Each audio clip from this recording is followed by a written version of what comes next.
ਕੌਮੀ ਆਵਾਜ਼ ਅਤੇ ਸਿੱਖ ਸਿਆਸਤ ਦੇ ਸਾਰੇ ਹੀ ਦਰਸ਼ਕਾਂ ਨੂੰ ਜੀਓ ਆਇਆਂ ਨੂੰ। ਵਾਹਿਗੁਰੂ ਜੀ ਕਾ ਖਾਲਸਾ, ਵਾਹਿਗੁਰੂ ਜੀ ਕੀ ਫਤਿਹ। ਅਕਤੂਬਰ 2015 ਦੇ ਵਿੱਚ ਕਵੱਦੀ ਕਲਾਂ ਵਿਖੇ ਗੁਰੂ ਗ੍ਰੰਥ ਸਾਹਿਬ ਜੀ ਦੀ ਇੱਕ ਬੇਅਦਬੀ ਦੀ ਘਟਨਾ ਹੁੰਦੀ ਹੈ। ਉਸ ਬੇਅਦਬੀ ਦੀ ਘਟਨਾ ਤੋਂ ਬਾਅਦ ਉਸ ਔਰਤ ਨੂੰ ਕਿਸੇ ਦੇ ਵੱਲੋਂ ਕਤਲ ਕਰ ਦਿੱਤਾ ਜਾਂਦਾ ਹੈ। ਇਸ ਦੇ ਸੰਦਰਭ ਦੇ ਵਿੱਚ ਪੁਲਿਸ ਦੇ ਵੱਲੋਂ ਜਾਂ ਭਾਰਤੀ ਪ੍ਰਬੰਧ ਵਾਲੀ ਪੁਲਿਸ ਦੇ ਵੱਲੋਂ ਬਹੁਤ ਸਾਰੇ ਨੌਜਵਾਨਾਂ ਨੂੰ ਗ੍ਰਿਫਤਾਰ ਕੀਤਾ ਜਾਂਦਾ ਹੈ। ਇਹ ਕੇਸ ਕਾਫੀ ਲੰਮਾ ਸਮਾਂ ਚੱਲਿਆ। ਪਿਛਲੇ ਦਿਨਾਂ ਦੇ ਵਿੱਚ ਜੋ ਇਸ ਕੇਸ ਦਾ ਵੱਡਾ ਫੈਸਲਾ ਆਇਆ, ਉਸ ਦੇ ਵਿੱਚ ਦੋ ਨੌਜਵਾਨਾਂ ਨੂੰ ਉਮਰ ਕੈਦ ਦੀ ਸਜ਼ਾ ਸੁਣਾ ਦਿੱਤੀ ਗਈ ਹੈ। ਇਸ ਕੇਸ ਦੇ ਵਿੱਚ 10 ਜਾਣੇ ਪੁਲਿਸ ਦੇ ਅਨੁਸਾਰ ਜਾਂ ਅਦਾਲਤ ਦੇ ਅਨੁਸਾਰ ਕੇਸ ਦੇ ਵਿੱਚ ਸ਼ਾਮਲ ਸੀ, ਜਿਨ੍ਹਾਂ ਦੇ ਵਿੱਚੋਂ 7 ਜਾਣੇ ਬਰੀ ਹੋ ਗਏ ਨੇ, ਇੱਕ ਜਣੇ ਨੂੰ 3 ਸਾਲ ਦੀ ਸਜ਼ਾ ਸੁਣਾਈ ਗਈ ਹੈ। ਇਸ ਕੇਸ ਦੀ ਸਾਰੀ ਬਹਿਸ ਕਿਸ ਤਰ੍ਹਾਂ ਰਹੀ, ਉਸ ਦੇ ਬਾਰੇ ਅਸੀਂ ਸਰਦਾਰ ਜਸਪਾਲ ਸਿੰਘ ਮੰਜਪੁਰ ਹੋਰਾਂ ਦੇ ਨਾਲ ਗੱਲਬਾਤ ਕਰਾਂਗੇ, ਜਿਹੜੇ ਸਾਨੂੰ ਪੂਰੀ ਡਿਟੇਲ ਇਸ ਕੇਸ ਦੀ ਦੇਣਗੇ। ਸਰਦਾਰ ਸਾਹਿਬ ਜੀ ਆਇਆਂ ਨੂੰ। ਵਾਹਿਗੁਰੂ ਜੀ ਕਾ ਖਾਲਸਾ, ਵਾਹਿਗੁਰੂ ਜੀ ਕੀ ਵਾਹਿਗੁਰੂ ਜੀ ਕਾ ਖਾਲਸਾ, ਵਾਹਿਗੁਰੂ ਜੀ ਕੀ ਫਤਿਹ। ਜੋ ਹੁਣ ਦੋ ਸਿੰਘਾਂ ਨੂੰ ਉਮਰ ਕੈਦ ਦੀ ਸਜ਼ਾ ਸੁਣਾਈ ਗਈ ਆ, ਜੋ ਕੱਲ ਹੀ ਉਹਨਾਂ ਦਾ ਫੈਸਲਾ ਆਇਆ, ਇਸ ਦੇ ਉੱਤੇ ਤੁਹਾਡੀ ਪਹਿਲੀ ਟਿੱਪਣੀ ਕੀ ਆ?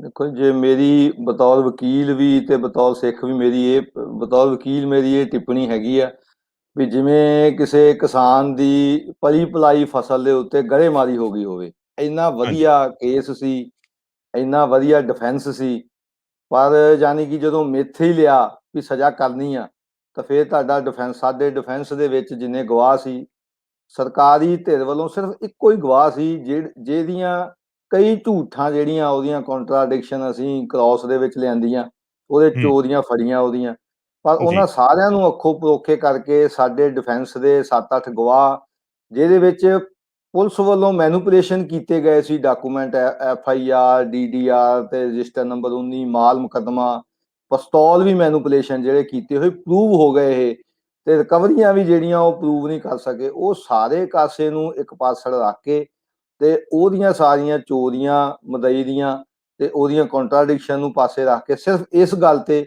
ਵੀ ਉਹਨੇ ਕਿਹਾ ਵੀ ਆਹ ਦੋ ਬੰਦਿਆਂ ਨੇ ਮੇਰੀ ਮਾਂ ਨੂੰ ਗੋਲੀ ਮਾਰੀ, ਇਸ ਕਰਕੇ ਸਜ਼ਾ ਕਰਤੀ। ਬਾਕੀ ਸਾਰਾ ਜੋ ਜੁਡੀਸ਼ੀਅਲ ਪ੍ਰੋਸੈਸ ਆ, ਪ੍ਰੋਸੀਜਰ ਆ, ਉਹਨੂੰ ਸਾਰੇ ਕਾਸੇ ਨੂੰ ਜਿਹੜਾ ਅੱਖੋਂ ਪਰੋਖੇ ਕਰਕੇ, ਤੇ ਮੈਂ ਸਮਝਦਾ ਵੀ ਸਟੇਟ ਦੇ ਦਬਾਅ ਦੇ ਅਧੀਨ ਅਦਾਲਤ ਵੱਲੋਂ ਜਿਹੜਾ ਫੈਸਲਾ ਇੱਕ ਮੈਸੇਜ ਦੇਣ ਦਾ ਯਤਨ ਕੀਤਾ ਗਿਆ ਵੀ ਹਾਂ, ਜਿਹੜਾ ਵੀ ਗੁਰੂ ਗ੍ਰੰਥ ਸਾਹਿਬ ਦੀ ਬੇਅਦਬੀ ਦੇ ਸਬੰਧ ਦੇ ਵਿੱਚ ਇਸ ਤਰ੍ਹਾਂ ਦਾ ਕੋਈ ਕਰੂਗਾ, ਗੁਰਪ੍ਰੀਤ ਸਿੰਘ, ਜਸਪ੍ਰੀਤ ਸਿੰਘ ਨੇ ਉਹਨੂੰ ਮਾਰਿਆ ਨਹੀਂ ਮਾਰਿਆ, ਇਹ ਇੱਕ ਅਲੱਗ ਵਿਸ਼ਾ ਹੈਗਾ। ਜੋ ਅਦਾਲਤ ਨੇ ਫੈਸਲਾ ਦੇਣਾ ਹੁੰਦਾ, ਉਹ ਜੋ ਕਾਗਜ਼ਾਂ ਦੇ ਉੱਤੇ ਐਵੀਡੈਂਸ ਆਇਆ, ਉਹ ਭਾਵੇਂ ਡਿਫੈਂਸ ਦਾ ਐਵੀਡੈਂਸ ਹੋਵੇ, ਭਾਵੇਂ ਪ੍ਰੋਸੀਕਿਊਸ਼ਨ ਦਾ ਐਵੀਡੈਂਸ ਹੋਵੇ, ਉਹਨੂੰ ਸੇਮ ਵੇਟੇਜ ਦੇਣੀ ਆ। ਪਰ ਡਿਫੈਂਸ ਐਵੀਡੈਂਸ ਨੂੰ ਅੱਖੋਂ ਪਰੋਖੇ ਕਰਕੇ ਤੇ ਉਹਨਾਂ ਦੀਆਂ ਕੰਟਰਾਡਿਕਸ਼ਨ ਨੂੰ ਅੱਖੋਂ ਪਰੋਖੇ ਕਰਕੇ, ਇਸ ਗੱਲ ਤੇ ਵੀ ਉਹਨੇ ਕਿਹਾ ਵੀ ਇਹਨਾਂ ਨੇ ਮਾਰਿਆ ਤੇ ਬਾਅਦ ਸਜ਼ਾ ਕਰਤੀ। ਫਿਰ ਥੋੜੀ ਗੱਲ ਲੰਬੀ ਆ ਵੀ ਫਿਰ ਬਾਕੀ ਗਵਾਹੀਆਂ ਜਾਂ ਡਿਫੈਂਸ ਕਰਾਉਣ ਦੀ ਕੀ ਲੋੜ ਆ, ਜੇ ਸਿਸਟਮ ਨੇ ਇਸੇ ਤਰ੍ਹਾਂ ਹੀ ਚੱਲਣਾ ਵੀ ਇੱਕ ਪਾਸੇ ਦਾ ਇੱਕੋ ਹੀ ਗਵਾਹ ਆ, ਇੱਕ ਪਾਸੇ ਗੁਰਪ੍ਰੀਤ ਸਿੰਘ ਦੇ ਇਲਾਕੇ ਦੇ 200 ਬੰਦਿਆਂ ਦੇ ਸਿਗਨੇਚਰ ਕਰਕੇ ਐਫੀਡੈਵਿਟ ਉਹਦੇ ਬ੍ਰਦਰ ਕੇਵਲ ਸਿੰਘ ਨੇ ਟੈਂਡਰ ਕੀਤਾ ਕੋਰਟ ਦੇ ਵਿੱਚ ਵੀ ਉਸ ਸਮੇਂ ਗੁਰਪ੍ਰੀਤ ਸਿੰਘ ਉਸ ਦਿਨ 26/7/2016 ਨੂੰ 7 ਤੋਂ 8:30 ਵਜੇ ਤੱਕ, ਜੋ ਕਿ ਗੁਰਪ੍ਰੀਤ ਸਿੰਘ ਮੁਸਲਿਮ ਸਿੱਖ ਫੈਡਰੇਸ਼ਨ ਦਾ ਪ੍ਰਧਾਨ ਸੀ ਤੇ ਗੁਰੂ ਗ੍ਰੰਥ ਸਾਹਿਬ ਦੀ ਬੇਅਦਬੀਆਂ ਦੇ ਸੰਬੰਧ ਦੇ ਵਿੱਚ ਉੱਥੇ ਮੀਟਿੰਗ ਸੀ ਪਿੰਡ ਦੇ ਜਾਗੋਵਾਲ ਦੇ ਗੁਰਦੁਆਰੇ, 7 ਤੋਂ 8:30 ਵਜੇ ਤੱਕ ਉੱਥੇ ਹਾਜ਼ਰ ਸੀ। ਘਟਨਾ 7:45 ਦੀ ਆ ਤੇ 200 ਬੰਦੇ ਦੇ ਸੈਨ ਨਾਲ ਮੋਹਤਵਾਰਾਂ ਦੇ, ਉਹਨਾਂ ਸਾਰਿਆਂ ਨੂੰ ਅੱਖੋਂ ਪਰੋਖੇ ਕਰਕੇ ਇੱਕ ਬੰਦਾ ਜਿਹੜਾ ਕਿ ਝੂਠ ਦੇ ਆਧਾਰ ਦੇ ਉੱਤੇ ਗਵਾਹੀ ਦੇ ਰਿਹਾ, 7:45 ਵਜੇ ਸਵੇਰ ਦੀ ਘਟਨਾ ਦੀ FIR 12:30-1 ਵਜੇ ਜਾ ਕੇ ਦਰਜ ਹੁੰਦੀ ਆ ਤੇ ਉਹ ਮੈਨੂਪੂਲੇਸ਼ਨ ਕੀਤੀ ਜਾਂਦੀ ਆ ਡਾਕੂਮੈਂਟਸ ਦੇ ਵਿੱਚ ਪੁਲਿਸ ਦੇ, ਤੇ ਉਹ ਪ੍ਰੂਵ ਵੀ ਹੋ ਜਾਂਦੀ ਆ। ਉਹ ਸਾਰੇ ਕਾਸੇ ਨੂੰ ਪਾਸੇ ਰੱਖ ਕੇ ਸਜ਼ਾ ਕੀਤੀ। ਸੋ ਮੇਰੀ ਪਲੀ ਪਲਾਈ ਫਸਲ ਦੇ ਉੱਤੇ ਜਿਹੜਾ ਆ ਇਹ ਸਿਸਟਮ ਨੇ ਤੇ ਜੱਜ ਸਾਹਿਬ ਨੇ ਜਿਹੜੀ ਆ ਉਹ ਗੜੇਮਾਰੀ ਕੀਤੀ। ਇਹ ਤਾਂ ਤੁਹਾਡੀ ਪਹਿਲੀ ਟਿੱਪਣੀ ਹੋ ਗਈ। ਹੁਣ ਤੁਸੀਂ ਥੋੜਾ ਜਿਹਾ ਬਰੀਫ ਦੇ ਵਿੱਚ ਦਰਸ਼ਕਾਂ ਦੇ ਨਾਲ ਇਸ ਪੂਰੇ ਕੇਸ ਦੀ ਡਿਟੇਲ ਸਾਂਝੀ ਕਰੋਗੇ, ਤਾਂ ਕਿ ਉਹਨਾਂ ਨੂੰ ਮੋਟਾ ਸਮਝ ਆਵੇ ਕਿ ਕਿਹੜੇ ਨੌਜਵਾਨਾਂ ਦੇ ਉੱਤੇ ਕੀ ਚਾਰਜਸ ਲਾਏ ਗਏ, ਜਿਹੜੇ ਬਰੀ ਹੋਏ ਉਹ ਕਿਸ ਤਰ੍ਹਾਂ ਦੇ ਉਹਨਾਂ ਦੇ ਉੱਤੇ ਚਾਰਜਸ ਸੀ, ਤੇ ਜਿਨ੍ਹਾਂ ਨੂੰ ਉਮਰ ਕੈਦ ਹੋਈ ਅਤੇ ਜਿਹਨੂੰ 3 ਸਾਲੀ ਹੋਈ। ਹਾਂਜੀ, ਸਭ ਤੋਂ ਪਹਿਲਾਂ ਤਾਂ ਹੈਗਾ ਵੀ 26/7/2016 ਨੂੰ ਇਸ ਔਰਤ ਦਾ ਗੁਰਦੁਆਰਾ ਆਲਮਗੀਰ ਸਾਹਿਬ, ਜੋ ਇਤਿਹਾਸਕ ਗੁਰੂ ਘਰ ਹੈ 10ਵੀਂ ਪਾਤਸ਼ਾਹੀ ਦਾ, ਉਹਦੇ ਬਾਹਰ ਕਤਲ ਹੋ ਜਾਂਦਾ। ਕਤਲ ਹੋਣ ਤੋਂ ਬਾਅਦ ਇਹ ਦਾਅਵਾ ਕੀਤਾ ਜਾਂਦਾ ਪੁਲਿਸ ਵੱਲੋਂ, ਮੀਡੀਆ ਦੇ ਵਿੱਚ ਵੀ ਆਉਂਦਾ ਵੀ ਕਤਲ ਕਰਨ ਵਾਲਿਆਂ ਦੀ ਜਿਹੜੀ ਸੀਸੀਟੀਵੀ ਫੁਟੇਜ ਮਿਲ ਗਈ ਆ ਤੇ ਉਹਦੇ ਤਹਿਤ ਡਿਲੇ FIR ਦੇ ਵਿੱਚ ਹੁੰਦੀ ਆ ਤੇ ਉਹਦੇ ਵਿੱਚ ਸੀਸੀਟੀਵੀ ਫੁਟੇਜ ਮਿਲ ਗਈ ਆ ਤੇ ਉਹਨਾਂ ਦੇ ਆਧਾਰ ਤੇ ਉਹਨਾਂ ਨੂੰ ਜਿਹੜਾ ਹੈ ਉਹ ਬਾਈ ਨੇਮ FIR ਗੁਰਪ੍ਰੀਤ ਸਿੰਘ ਜਾਗੋਵਾਲ ਤੇ ਕਰ ਦਿੱਤੀ ਜਾਂਦੀ ਆ ਤੇ ਵੀ ਇੱਕ ਨੌਜਵਾਨ 35-40 ਸਾਲ ਦੀ ਉਮਰ ਦਾ ਨੋਮੀਨੇਟ ਕੀਤਾ ਜਾਂਦਾ। ਫਿਰ ਗੁਰਪ੍ਰੀਤ ਸਿੰਘ ਜਾਗੋਵਾਲ ਤੇ ਜਸਪ੍ਰੀਤ ਸਿੰਘ ਤੇ ਹੋਰ ਕਈ ਨੌਜਵਾਨਾਂ ਦੇ ਜਿਹੜਾ ਘਰਾਂ ਤੇ ਰੇਡਾਂ ਮਾਰੀਆਂ ਜਾਂਦੀਆਂ, ਕਈ ਨੌਜਵਾਨਾਂ ਨੂੰ ਚੁੱਕ ਲਿਆ ਜਾਂਦਾ ਇਸ ਕੇਸ ਦੇ ਵਿੱਚ, ਪਰ ਨਜਾਇਜ਼ ਹਿਰਾਸਤ 'ਚ ਰੱਖਿਆ ਜਾਂਦਾ, ਉਹਨਾਂ ਨੂੰ ਸ਼ੋਅ ਨਹੀਂ ਕੀਤਾ ਜਾਂਦਾ। 29 ਜੁਲਾਈ 2016 ਨੂੰ ਗੁਰਪ੍ਰੀਤ ਸਿੰਘ ਤੇ ਜਸਪ੍ਰੀਤ ਸਿੰਘ, ਕਿਉਂਕਿ ਉਹਨਾਂ ਦੇ ਘਰੇ ਪੁਲਿਸ ਗਈ ਸੀ ਵੀ ਤੁਹਾਡੇ ਮੁੰਡਿਆਂ ਨੇ ਮਾਰਿਆ, ਉਹ ਡਰ ਜਾਂਦੇ ਆ। ਪਰਿਵਾਰ ਮੋਹਤਵਾਰਾਂ ਦੀ ਸਹਿਮਤੀ ਦੇ ਨਾਲ ਅਦਾਲਤ ਦੇ ਵਿੱਚ ਆਤਮ ਸਮਰਪਣ ਕਰ ਦਿੰਦੇ ਵੀ ਅਸੀਂ ਕੁਛ ਨਹੀਂ ਕੀਤਾ, ਪਰ ਸਾਨੂੰ ਘਰਦਿਆਂ ਨੂੰ ਤੰਗ ਕਰਦੇ ਆ, ਅਸੀਂ ਆਤਮ ਸਮਰਪਣ ਕਰਦੇ ਹਾਂ। ਗੁਰਪ੍ਰੀਤ ਸਿੰਘ ਤੇ ਜਸਪ੍ਰੀਤ ਸਿੰਘ 29/7/2016 ਨੂੰ ਮੈਜਿਸਟ੍ਰੇਟ ਦੀ ਅਦਾਲਤ ਦੇ ਵਿੱਚ ਲੁਧਿਆਣੇ 'ਚ ਕਰ ਦਿੰਦੇ ਆ, ਉਹ ਆਤਮ ਸਮਰਪਣ ਸਰੈਂਡਰ ਕਰ ਦਿੰਦੇ। ਫਿਰ ਉਹਨਾਂ ਦਾ ਰਿਮਾਂਡ ਥਾਣੇ ਵਾਲਿਆਂ ਨੂੰ ਸੱਦ ਕੇ ਰਿਮਾਂਡ ਦੇ ਦਿੱਤਾ ਜਾਂਦਾ।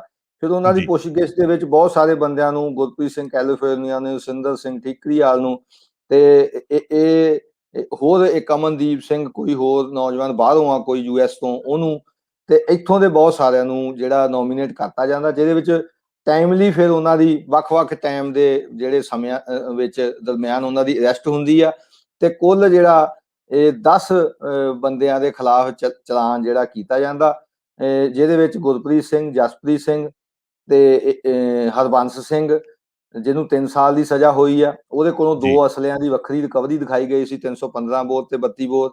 ਉਸ ਤੋਂ ਇਲਾਵਾ ਜਗਜੀਤ ਸਿੰਘ ਹੇੜੀ ਕੇ ਪਿੰਡ ਤੋਂ, ਗੁਰਵਿੰਦਰ ਸਿੰਘ ਹੇੜੀ ਕੇ ਪਿੰਡ ਤੋਂ, ਜੋਧਪੁਰ ਪਿੰਡ ਤੋਂ ਅਮਰਤਪਾਲ ਸਿੰਘ ਜੋਧਪੁਰੀ ਤੇ ਕਲਵੰਤ ਸਿੰਘ ਪਿਹੋਵੇ ਤੋਂ ਤੇ ਹਰਬੰਸ ਸਿੰਘ ਆਪਣੇ ਕੈਲੇ ਮਾਜਰਾ ਤੋਂ, ਦਰਸ਼ਨ ਸਿੰਘ ਬੱਬੂ ਰੌਣੀ ਪਿੰਡ ਤੋਂ ਤੇ ਸਵਰਨਜੀਤ ਸਿੰਘ ਸੋਨੀ ਨਾਭੇ ਤੋਂ। ਤੇ ਇਹ ਜਿਹੜੇ ਨੌਜਵਾਨ ਆ, ਇੱਕ ਫੌਜਾ ਸਿੰਘ ਗੋਲਡੀ ਉਰਫ ਭੁਪਿੰਦਰ ਸਿੰਘ, ਇਹ ਪਟਿਆਲੇ ਤੋਂ। ਇਹਨਾਂ ਸਾਰੇ ਨੌਜਵਾਨਾਂ ਨੂੰ ਜਿਹੜਾ ਨੋਮੀਨੇਟ ਕੀਤਾ ਜਾਂਦਾ, ਚਾਰਜ ਫਰੇਮ ਹੁੰਦਾ, ਫਿਰ ਐਵੀਡੈਂਸ ਹੋ ਜਾਂਦਾ। ਐਵੀਡੈਂਸ ਰਣਜੋਤ ਸਿੰਘ ਜਿਹੜਾ ਹੈਗਾ ਉਹ ਜਿਹੜਾ ਇਹਨਾਂ ਦੇ ਦੋਵਾਂ ਦੇ ਖਿਲਾਫ ਹੀ ਦਿੰਦਾ, ਬਾਕੀਆਂ ਦੇ ਖਿਲਾਫ ਜਿਹੜਾ ਉਹਦਾ ਕੋਈ ਨਹੀਂ ਹੈਗਾ। ਉਹ ਕਹਿੰਦਾ ਮੈਨੂੰ ਤਾਂ ਪਤਾ ਹੀ ਨਹੀਂ ਕਿੰਨੇ ਪੁਲਿਸ ਨੇ ਨੋਮੀਨੇਟ ਕੀਤੇ ਹੈਗੇ ਆ। ਸੋ ਅੰਤ ਜਿਹੜਾ ਗੁਰਪ੍ਰੀਤ ਸਿੰਘ ਨੂੰ ਤੇ ਜਸਪ੍ਰੀਤ ਸਿੰਘ ਨੂੰ 302 ਦੇ ਵਿੱਚ, 307 ਦੇ ਵਿੱਚ, 120 ਤੇ 25 ਆਰਮਜ਼ ਐਕਟ ਦੇ ਵਿੱਚ ਅੱਡ-ਅੱਡ ਸਜ਼ਾਵਾਂ, 120 ਦੇ ਵਿੱਚ ਵੱਖਰੀ। ਇਹਦੇ 'ਚ ਇੱਕ ਨਵੇਕਲੀ ਗੱਲ ਦੇਖਣ ਨੂੰ ਮਿਲੀ ਹੈ ਇੰਡੀਅਨ ਜੁਡੀਸ਼ੀਅਲ ਇਤਿਹਾਸ ਦੇ ਵਿੱਚ, ਇਹ ਕਾਲੇ ਅੱਖਰਾਂ ਨਾਲ ਜਾਂ ਜੱਜ ਸਾਹਿਬ ਦੇ ਸਾਹਮਣੇ ਸੁਨਹਿਰੀ ਅੱਖਰਾਂ ਲਿਖੇ ਜਾਓ ਕਿ ਜਿਹੜੇ ਸੈਕਸ਼ਨ ਦੇ ਵਿੱਚ ਸਜ਼ਾ ਦੀ ਪ੍ਰੋਵੀਜ਼ਨ ਹੀ ਹੈ ਨਹੀਂ ਗੀ। 120 ਦੇ ਵਿੱਚ ਆਪਣੇ ਤੌਰ ਤੇ ਕੋਈ ਸਜ਼ਾ ਨਹੀਂ ਹੋ ਸਕਦੀ।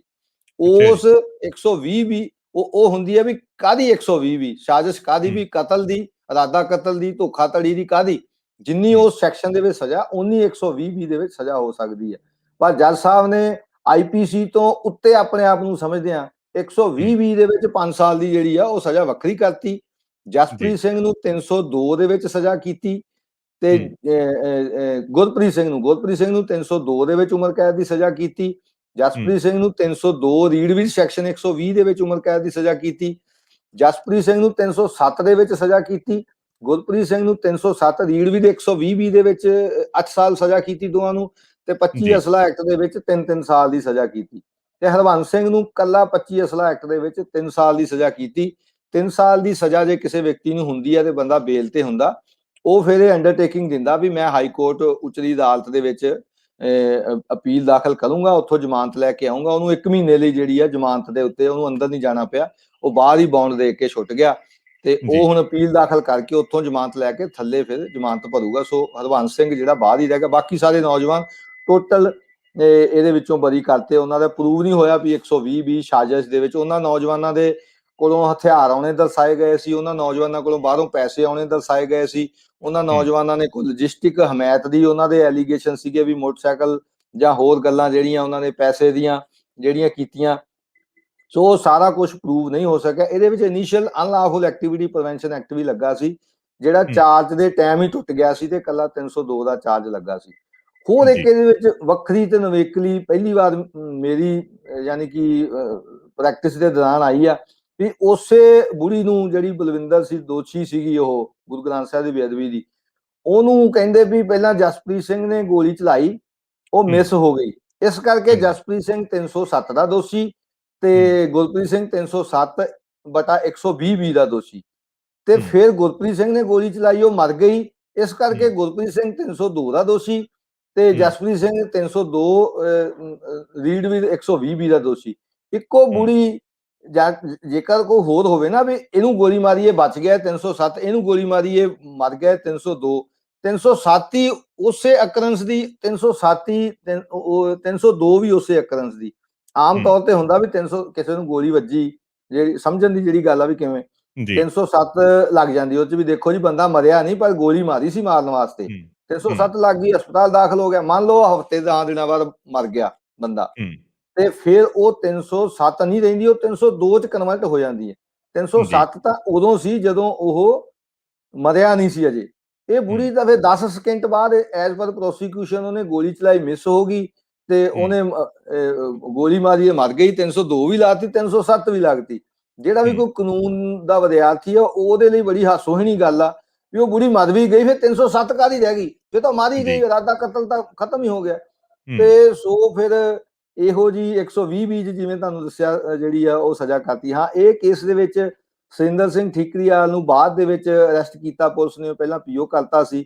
ਜਦੋਂ ਨੂੰ ਇਹਨੂੰ ਅਰੈਸਟ ਕਰਕੇ ਚਲਾਨ ਦਿੱਤਾ ਉਦੋਂ ਨੂੰ ਲਗਭਗ ਕੇਸ ਮੁੱਕਣ ਵਾਲਾ ਸੀਗਾ, ਤੇ ਇਸ ਕਰਕੇ ਇਹਦਾ ਕੇਸ ਵੱਖਰਾ, ਅਜੇ ਇਹਦੇ ਤੱਕ ਚਾਰਜ ਨਹੀਂ ਲੱਗਿਆ, ਇਹ ਤੇ ਹੁਣ ਚਾਰਜ ਲੱਗ ਕੇ ਤੇ ਵੱਖਰਾ ਕੇਸ ਜਿਹੜਾ ਚੱਲੂਗਾ, ਤੇ ਬਾਕੀ ਇਹਦਾ ਇਕੱਲੇ ਦਾ ਕੇਸ ਚੱਲੂਗਾ। ਇਹਨਾਂ ਦਾ ਕੇਸ ਜਿਹੜਾ ਮੁੱਕ ਗਿਆ, ਤੇ ਹੁਣ ਹਰਬੰਸ ਸਿੰਘ ਦੀ ਹਾਈ ਕੋਰਟ ਅਪੀਲ ਦਾਖਲ ਕੀਤੀ ਜਾਊਗੀ, ਤੇ ਦੋਨਾਂ ਨੌਜਵਾਨਾਂ ਦੀ ਜਿਹੜੀ ਅਪੀਲ ਆ, ਕਿਉਂਕਿ ਮਟੀਰੀਅਲ ਕੰਟਰਾਡਿਕਸ਼ਨ ਉਹਦੇ ਵਿੱਚ ਹੈਗੀਆਂ। ਸਭ ਤੋਂ ਵੱਡੀ ਗੱਲ ਜਿਹੜੀ ਸੀਗੀ ਕ੍ਰੋਸ ਦੇ ਵਿੱਚ, ਜਿਹੜਾ ਇਹਦੇ ਚ ਅਮਨਦੀਪ ਸਿੰਘ ਬਰਾੜ SHO ਸੀ, ਤੇ ਮਦਈ ਸੀ ਰਣਜੋਤ ਸਿੰਘ ਉਹ ਬੁੜੀ ਦਾ ਮੁੰਡਾ, ਤੇ ਇੱਕ ਹੋਰ SI ਜਸਵਿੰਦਰ ਸਿੰਘ, ਇਹਨਾਂ ਨੇ ਐਡਮਿਟ ਕੀਤਾ ਕ੍ਰੋਸ ਦੇ ਵਿੱਚ। ਜਦੋਂ ਅਸੀਂ ਕ੍ਰੋਸ ਐਗਜ਼ਾਮੀਨੇਸ਼ਨ ਕੀਤੀ, ਇਹਨਾਂ ਜਿਹੜਾ ਕੀਤੀ ਜਿਹਨੂੰ ਕਹਿੰਦੇ ਆ, ਉਹਦੇ ਚ ਮੰਨੇ ਆ ਵੀ ਮੌਕੇ ਤੇ ਗੁਰਦੁਆਰਾ ਆਲਮਗੀਰ ਸਾਹਿਬ ਨਾਲ ਉਹ ਲੱਗਦੇ ਬੈਂਕ ਆਫ ਕੇਨਰਾ ਬੈਂਕ ਸੀ ਉਹ, ਤੇ ਆਲਮਗੀਰ ਪਿੰਡ ਦੇ ਵਿੱਚ CCTV ਕੈਮਰੇ ਲੱਗੇ ਹੋਏ ਸਨ, ਜਿਨ੍ਹਾਂ ਦੇ ਵਿੱਚ ਜਿਨ੍ਹਾਂ ਨੇ ਗੋਲੀ ਮਾਰੀ ਉਹਨਾਂ ਦੇ ਚਿਹਰੇ ਸਾਫ਼ ਸੀ, ਜਿਹਾ ਕਿ ਪਹਿਲੇ ਦਿਨ ਮੀਡੀਆ ਦੇ ਵਿੱਚ ਪੁਲਿਸ ਵੱਲੋਂ ਦਾਅਵਾ ਕੀਤਾ ਗਿਆ ਸੀ।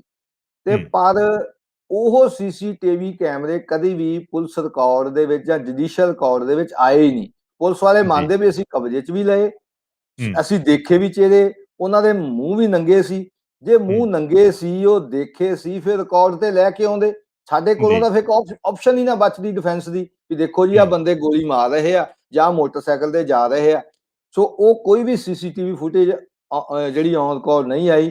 ਉਹਦੇ 'ਚ ਸੁਪਰੀਮ ਕੋਰਟ ਨੇ ਬੜਾ ਸਪਸ਼ਟ ਕਿਹਾ ਵੀ ਜਿੱਥੇ CCTV ਫੁਟੇਜ ਹੋਵੇ, ਅਸੀਂ ਉਹ ਜਜਮੈਂਟਾਂ ਵੀ ਦਿੱਤੀਆਂ ਜੱਜ ਨੂੰ, ਕੋਰਟ ਨੂੰ, ਵੀ ਜੇ CCTV ਹੋਵੇ ਤੇ ਪ੍ਰੋਸੀਕਿਊਸ਼ਨ ਨਾ ਉਹਨੂੰ ਅਵੇਲ ਕਰੇ ਤਾਂ ਇਹਦਾ ਜਿਹੜਾ ਡਾਊਟ ਆ, ਬੈਨੀਫਿਟ ਆਫ ਡਾਊਟ ਆ ਅਕਿਊਜ਼ ਨੂੰ ਮਿਲਣਾ, ਕਿਉਂਕਿ ਉਹ ਤਾਂ ਪੁਖਤਾ ਸਬੂਤ ਆ CCTV। ਜੇ ਹੈਗੇ ਸੀ ਲੈ ਕੇ ਕਿਉਂ ਨਹੀਂ ਆਏ? ਅਸੀਂ ਇਹ ਕਿਹਾ ਵੀ ਕਿਉਂਕਿ ਇਹ ਨੌਜਵਾਨ ਨਹੀਂ ਸੀਗੇ ਇਸ ਕੇਸ ਦੇ ਵਿੱਚ, ਹੋਰ ਨੌਜਵਾਨ ਸੀਗੇ। ਇਹਨਾਂ ਨੂੰ ਫਸਾਉਣ ਦੀ ਖਾਤਰ, ਕਿਉਂਕਿ ਇਹ ਇੱਕ ਸਿੱਖ ਮੁਸਲਿਮ ਫੈਡਰੇਸ਼ਨ ਦਾ ਪ੍ਰਧਾਨ ਸੀ, ਗੁਰੂ ਗ੍ਰੰਥ ਸਾਹਿਬ ਸਤਿਕਾਰ ਸਭਾ ਦਾ, ਉਸ ਟਾਈਮ ਬੇਅਦਬੀ ਦੀਆਂ ਘਟਨਾਵਾਂ ਹੋਈਆਂ, ਇਹ ਆਪਣੇ ਆਪਣੇ ਇਲਾਕਿਆਂ ਦੇ ਵਿੱਚ ਉਹਨਾਂ ਦੀ ਅਗਵਾਈ ਕਰਦੇ ਸੀ, ਧਰਨਿਆਂ ਰੋਸ ਮੁਜ਼ਾਹਰਿਆਂ ਦੀ, ਤੇ ਪੁਲਿਸ ਦੀ ਨਿਗਾਹ ਦੇ ਵਿੱਚ ਸੀ। ਇਸ ਕਰਕੇ ਇਹਨਾਂ ਨੂੰ ਜਿਹੜਾ ਇਸ ਕੇਸ ਦੇ ਵਿੱਚ ਫਾਲਸਲੀ ਇੰਪਲੀਕੇਟ ਕੀਤਾ। ਸੋ CCTV ਫੁਟੇਜ ਨਹੀਂ ਆਈ।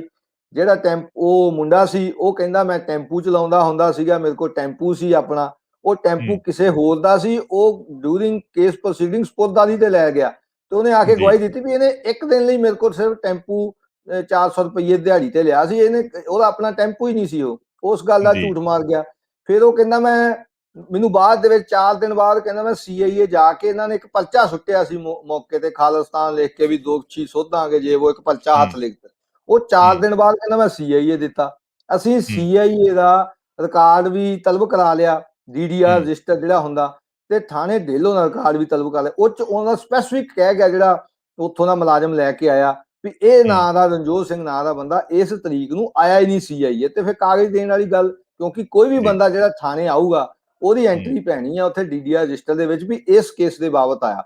ਹੋਰ ਇੱਕ ਮਹੱਤਵਪੂਰਨ ਗੱਲ, ਜਦੋਂ 29 ਤਰੀਕ ਨੂੰ ਨੌਜਵਾਨਾਂ ਨੇ ਸਰੈਂਡਰ ਕਰਤਾ ਤਾਂ ਇਹ ਪ੍ਰੋਸੀਕਿਊਸ਼ਨ ਦਾ ਕੇਸ ਆ ਵੀ ਇਹਨਾਂ ਨੂੰ CIA ਲੁਧਿਆਣਾ ਰੱਖਿਆ ਗਿਆ, ਢੇਲੋਂ ਥਾਣੇ ਨਹੀਂ ਰੱਖਿਆ ਗਿਆ, ਭਾਵੇਂ ਕਿ ਕੇਸ ਢੇਲੋਂ ਥਾਣੇ ਦਾ ਸੀ। ਉਸ ਤੋਂ ਬਾਅਦ ਫਿਰ ਅਸੀਂ ਢੇਲੋਂ CIA ਦਾ ਜਿਹੜਾ DDR ਰਜਿਸਟਰ ਆ, ਉੱਥੇ ਕਿਸੇ ਵੀ ਮੁਲਜ਼ਮ ਦੀ ਜਦੋਂ ਪੁੱਛਗਿੱਛ ਕਰਨੀ ਆ, ਹਵਾਲਾਤ ਚੋਂ ਕੱਢਣਾ ਆ, ਭਾਵੇਂ ਕਿ ਮੌਕੇ ਤੇ ਨਹੀਂ ਕਰਦੇ ਪਰ ਉਹ ਸਾਰਾ ਰਿਟਨ ਦੇ ਵਿੱਚ ਕਰਨਾ ਪੈਂਦਾ ਉਹਨਾਂ ਨੂੰ ਐਜ਼ ਪਰ ਪੁਲਿਸ ਰੂਲ, ਵੀ ਬੰਦਾ ਹਵਾਲਾ ਚੋਂ ਕੱਢਿਆ, ਫਲਾਣੇ ਅਫਸਰ ਨੇ ਉਹਦੇ ਕੋਲ ਪੁੱਛਗਿੱਛ ਕੀਤੀ ਜਾਂ ਉਹਨੂੰ ਰਿਕਵਰੀ ਲਈ ਉੱਥੇ ਲੈ ਕੇ ਗਏ। ਹੁਣ ਜਿਹੜਾ ਅਮਨਦੀਪ ਸਿੰਘ SHO ਆ, ਜਿਹੜਾ IO ਇਨੀਸ਼ੀਅਲ ਇਸ ਕੇਸ ਦਾ ਸੀ, ਡੇਲੋਂ ਥਾਣੇ ਦਾ SHO, as per CIA record ਵੀ ਉਹ ਮੰਨਦੇ ਵੀ ਇੱਥੇ ਹੀ ਰੱਖਿਆ। ਐਜ਼ ਪਰ ਰਿਕਾਰਡ ਉਹ 1 ਅਗਸਤ ਨੂੰ 2016 ਨੂੰ 1 ਅਗਸਤ 2016 ਨੂੰ ਇਹਨਾਂ ਨੂੰ ਪੁੱਛਗਿੱਛ ਕਰਨ ਦੇ ਵਾਸਤੇ ਆਇਆ। ਸਵੇਰੇ 10 ਵਜੇ 12 ਵਜੇ ਆਇਆ ਤੇ 3 ਵਜੇ ਚਲਾ ਗਿਆ, ਕਿਤੇ ਲੈ ਕੇ ਨਹੀਂ ਗਿਆ। ਐਜ਼ ਪਰ ਰਿਕਾਰਡ ਇਹਨਾਂ ਨੇ ਰਿਕਵਰੀ ਦਿਖਾਈ ਆ ਵੀ 31/7 ਨੂੰ ਗੁਰਪ੍ਰੀਤ ਤੇ ਜਸਪ੍ਰੀਤ ਸਿੰਘ ਨੇ ਅਮਨਦੀਪ ਸਿੰਘ ਬਰਾੜ ਕੋਲ ਇੰਕਸ਼ਾਫ ਕੀਤਾ ਵੀ ਅਸੀਂ ਜਿਹੜੇ ਅਸਲੇ ਵਰਤੇ ਸੀ ਉਹ ਉੱਥੇ ਫਲਾਣੇ ਘਰ ਦੇ ਵਿੱਚ ਰੱਖੇ ਹੋਏ, ਉੱਥੇ ਰਿਕਵਰ ਕਰਾਉਣੇ, ਉੱਥੋਂ ਲੈ ਕੇ ਗਏ, ਰਿਕਵਰ ਕਰਕੇ ਆਏ, ਫਿਰ ਜਮ੍ਹਾਂ ਕਰਾਏ ਮਾਲਕਾਂ ਨੇ। ਜਦ ਕਿ CIA ਦੇ ਰਿਕਾਰਡ ਮੁਤਾਬਕ ਪਹਿਲੀ ਵਾਰ ਇਹਨਾਂ ਨੂੰ ਇਹ ਜਿਹੜਾ ਰਿਕਵਰੀ ਵਾਲਾ ਜਿਹੜਾ ਗਵਾਹ ਆ ਵਿੱਚ ਉਹ ਮਿਲਿਆ 1 ਤਰੀਕ ਨੂੰ ਆ। ਫਿਰ 31 ਤਰੀਕ ਦੀ ਰਿਕਵਰੀ ਕਿਵੇਂ ਪੋਸੀਬਲ? ਇਹ ਮੈਨੀਪੂਲੇਸ਼ਨ ਸੀਗੀ ਜਿਹੜੀ ਅਦਾਲਤ ਨੇ ਅੱਖੋਂ ਪਰੋਖੇ ਕਰਤੀ। ਮੇਨ ਇਹ ਸੀਗੀ ਵੀ ਉਹਨਾਂ ਨੇ, ਪੁਲਿਸ ਨੇ ਜੇ ਰੱਖਿਆ CIA ਤੇ ਫਿਰ ਉਹ 31 ਤਰੀਕ ਨੂੰ ਕਿੱਥੇ ਗਏ ਉਹ ਤੇ ਕਿਵੇਂ ਲੈ ਕੇ ਗਿਆ? ਤੇ ਉਸ ਤੋਂ ਬਾਅਦ ਜਿਹੜਾ ਹੈਗਾ ਰਿਕਾਰਡ ਇਹਦੇ ਚ ਜ਼ਰੂਰੀ ਹੁੰਦਾ ਵੀ ਜਦੋਂ ਸੈਂਕਸ਼ਨ ਲੈਣੀ ਆ ਅਸਲੇ ਐਕਟ ਦੀ ਜਿਹੜੀ ਸੈਂਕਸ਼ਨ ਆ ਉਹ ਲੈਣ ਵਾਸਤੇ, ਕਿਉਂਕਿ ਕਮਿਸ਼ਨਰ ਦੇ ਥੱਲੇ ਆਉਂਦਾ, DCP ਕੋਲ ਪਾਵਰਾਂ ਹੁੰਦੀਆਂ ਵੀ ਉਹ ਇਹ ਸੈਂਕਸ਼ਨ ਦਊਗਾ ਅਸਲਾ ਐਕਟ ਦਾ ਕੇਸ ਚਲਾਉਣ ਦੀ। ਐਜ਼ ਪਰ ਪ੍ਰੋਸੀਕਿਊਸ਼ਨ ਕੇਸ 2 ਤਰੀਕਾਂ ਨੂੰ ਅਸਲਾ ਲੈ ਕੇ ਉਹ ਜਿਹੜਾ ASI ਸੀ ਉਹਦਾ ਕਹਿਣਾ ਵੀ ਮੈਂ ਮਾਲਖਾਨੇ ਚੋਂ ਅਸਲਾ ਲਿਆ, DCP ਸਾਹਿਬ ਦੇ ਪੇਸ਼ ਕੀਤਾ, ਉਹਨਾਂ ਨੇ ਖੋਲੀਆਂ ਸੀਲਾਂ ਖੋਲੀਆਂ, ਅਸਲਾ ਚੈੱਕ ਕੀਤਾ ਤੇ ਸਹੀ ਪਾਇਆ ਤੇ ਉਹਨਾਂ ਨੇ ਸੈਂਕਸ਼ਨ ਕੇਸ ਚਲਾਉਣ ਦੀ ਆਰਮਜ਼ ਐਕਟ ਦੀ ਉਹਦੀ ਪ੍ਰਵਾਨਗੀ ਦਿੱਤੀ। ਜਦੋਂ ਅਸੀਂ ਡੇਲੋਂ ਥਾਣੇ ਦਾ ਮਾਲਖਾਨੇ ਦਾ ਰਜਿਸਟਰ ਤਲਬ ਕਰਾਇਆ, ਉਹਦੇ ਮੁਤਾਬਕ ਉਹ ਜਿਹੜਾ ਅਸਲਾ ਜਿਹਦਾ ਇਹ ਕਹਿੰਦੇ ਸੈਂਕਸ਼ਨ ਲਈ ਆ, ਉਹ ਅਸਲਾ ਕਦੀ ਮਾਲਖਾਨੇ ਚੋਂ ਇੱਕ ਵਾਰ ਜਮ੍ਹਾਂ ਹੋ ਕੇ ਨਿਕਲਿਆ ਹੀ ਨਹੀਂ, ਉਹ ਉੱਥੇ ਹੀ ਪਿਆ ਉਦੋਂ ਦਾ। ਸਿਰਫ ਜਦੋਂ ਕੋਰਟ ਦੇ ਵਿੱਚ 2-3 ਸਾਲਾਂ ਬਾਅਦ ਗਵਾਹੀ ਆਈ ਉਦੋਂ ਹੀ ਆਇਆ। ਸੋ ਇਹ ਵੀ ਇੱਕ ਵੱਡੀ ਕੰਟਰਾਡਿਕਸ਼ਨ ਸੀਗੀ ਵੀ ਜਦੋਂ ਸੈਂਕਸ਼ਨ ਲਈ ਆ, ਇਹਦਾ ਮਤਲਬ ਪੁਲਿਸ ਨੇ ਆਪ ਹੀ ਸੈਂਕਸ਼ਨ ਜਿਹੜੀ ਬਣਾ ਕੇ ਦੇਤੀ, ਕੋਈ ਅਸਲਾ ਲੈ ਕੇ ਨਹੀਂ ਗਏ। ਜੋ ਫਾਰਮੈਲਿਟੀਜ਼ ਲਾ ਨੇ ਆਇਦ ਕੀਤੀਆਂ ਹੋਈਆਂ ਉਹਨਾਂ ਦੀ ਪਾਲਣਾ ਨਹੀਂ ਕੀਤੀ ਗਈ।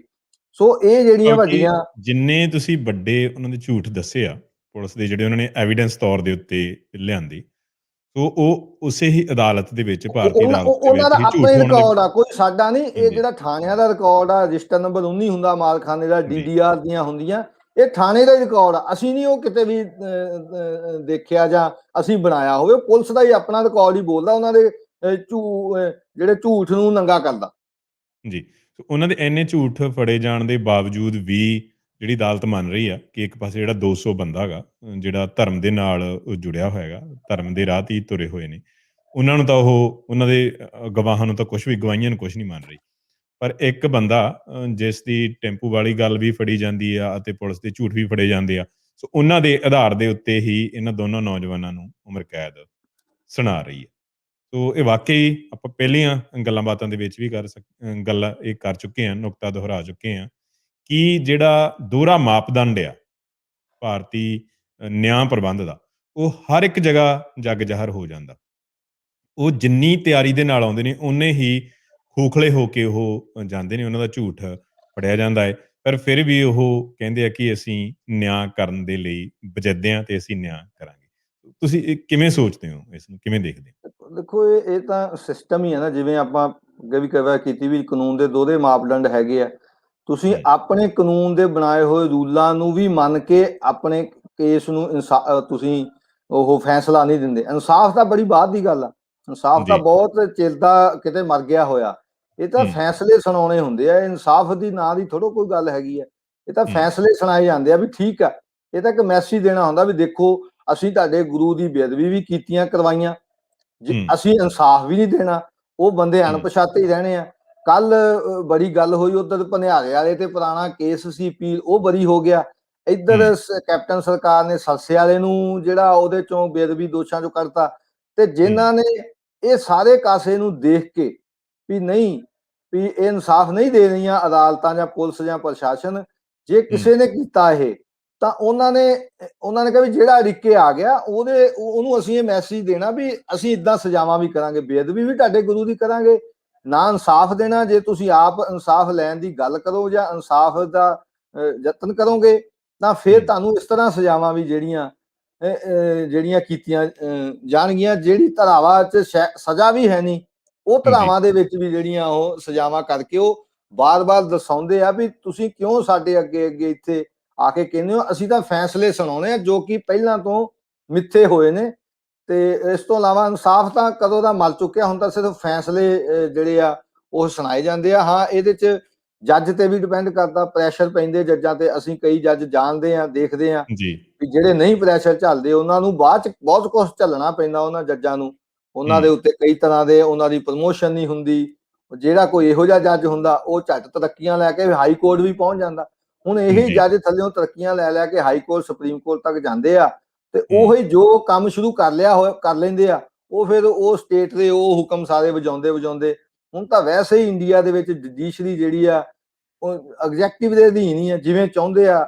ਐਗਜ਼ੈਕਟਿਵ ਜੇ ਕੋਈ ਲੋਕ ਭਾਵਨਾਵਾਂ ਨਾਲ ਫੈਸਲਾ ਨਹੀਂ ਕਰ ਸਕਦੀ ਆਪਣੀਆਂ ਜੀ ਵੋਟਾਂ ਬਚਾਉਣ ਨੂੰ, ਤਾਂ ਫਿਰ ਕਹਿੰਦੇ ਜੀ ਕੋਰਟ ਨੇ ਕਰਤਾ ਜੀ, ਅਦਾਲਤ ਦਾ ਫੈਸਲਾ ਮੰਨੋ।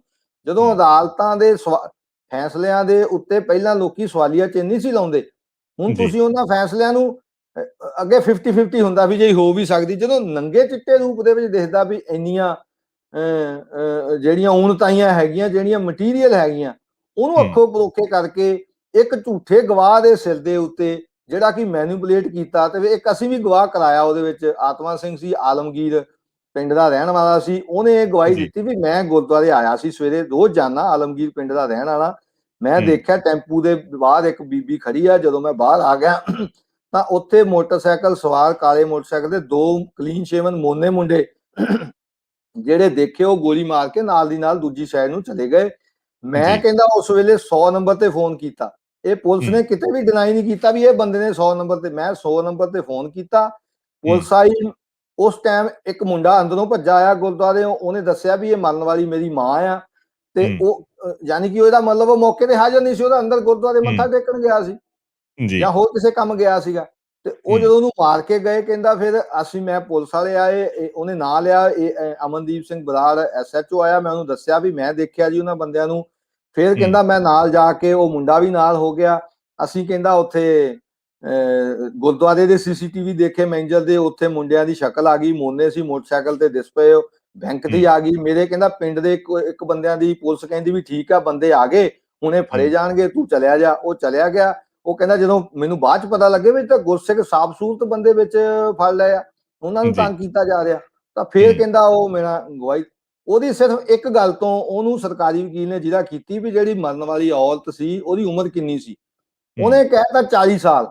ਉਹ ਜੱਜ ਨੇ ਉਹਦੀ ਜਿਹੜੀ ਗਵਾਹੀ ਸੀ ਇਸ ਬਣਾ ਦੇ ਉੱਤੇ ਖਾਰਜ ਕਰਤੀ ਵੀ ਇਹਨੂੰ ਤਾਂ ਉਮਰ ਹੀ ਨਹੀਂ ਪਤਾ, ਉਹਦੀ ਉਮਰ ਤਾਂ 47 ਸਾਲ ਸੀ।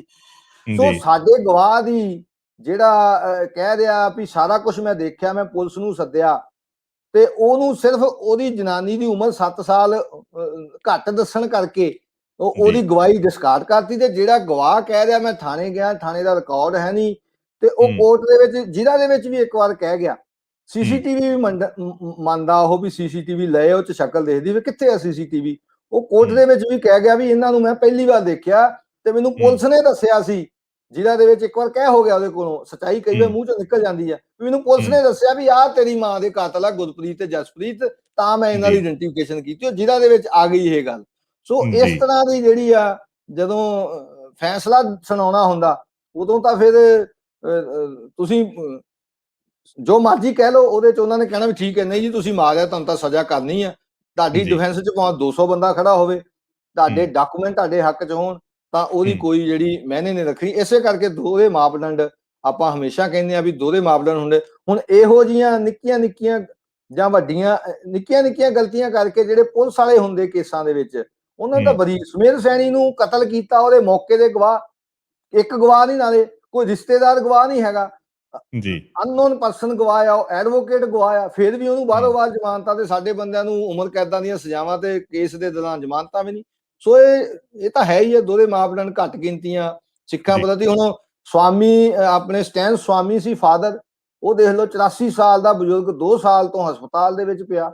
ਇੱਧਰ ਉਹ ਮਲਕੀਤ ਸਿੰਘ ਇੱਕ ਨੌਜਵਾਨ ਹੈਗਾ, 2 ਸਾਲ ਤੋਂ ਉਹਨੂੰ ਹੋ ਜਾਣੇ ਆ ਸਤੰਬਰ ਚ ਹਸਪਤਾਲ ਚ ਪਏ ਨੂੰ, ਕੋਈ ਬੇਲ ਨਹੀਂ ਉਹਨਾਂ ਨੂੰ। ਜੂਏ ਪੀਏ ਦੇ ਕੇਸਾਂ ਦੇ ਵਿੱਚ ਕੋਈ ਰਿਕਵਰੀਆਂ ਨਹੀਂ, ਤਾਂ ਵੀ ਨਹੀਂ ਉਹਨਾਂ ਨੂੰ ਬੇਲਾਂ। ਉਹਨਾਂ ਨੂੰ ਹਾਈ ਕੋਰਟ ਸੁਪਰੀਮ ਕੋਰਟ ਵੀ ਉਹਨਾਂ ਦੇ ਹੱਥ ਖੜੇ ਆ। ਸੋ ਇਸ ਮੁਲਕ ਦਾ ਤਾਂ ਜੁਡੀਸ਼ੀਅਲ ਸਿਸਟਮ ਵੈਸੇ ਹੀ 1.5 ਪੌਣੇ 2 ਸਾਲ ਤੋਂ ਬੰਦ ਪਿਆ, ਕਲੈਪਸ ਹੋ ਜਾਣਾ ਲੋਕਾਂ ਨੂੰ ਨਿਆਂ ਨੂੰ ਦੀ ਤਾਂ ਆਸ ਹੈ ਨਹੀਂ, ਉਹਨੂੰ ਫੈਸਲੇ ਵੀ ਉਹਨਾਂ ਨੇ ਘੜੇ ਕਢਾਏ। ਜਦੋਂ ਇਹ ਕੋਰਟਾਂ ਹੁਣ ਖੁੱਲੀਆਂ ਨਾ ਵੀ ਖੁੱਲਣੀਆਂ ਨਾ ਵੀਰ ਜੀ, ਉਦੋਂ ਫਿਰ ਜੱਜਾਂ ਨੇ ਕਹਿਣਾ ਵੀ ਨਹੀਂ ਜੀ ਹੁਣ ਤਾਂ ਇਹ ਕੇਸ ਮੁਕਾਉਣਾ ਪੈਣਾ, ਤੁਸੀਂ ਵਕੀਲਾਂ ਦੇ ਉੱਤੇ ਦਬਾਅ ਪਾਇਆ ਜਾਣਾ ਵੀ ਛੇਤੀ ਕਰੋ, ਅਸੀਂ ਤਾਂ ਫੈਸਲੇ ਸੁਣਾਉਣੇ ਆ।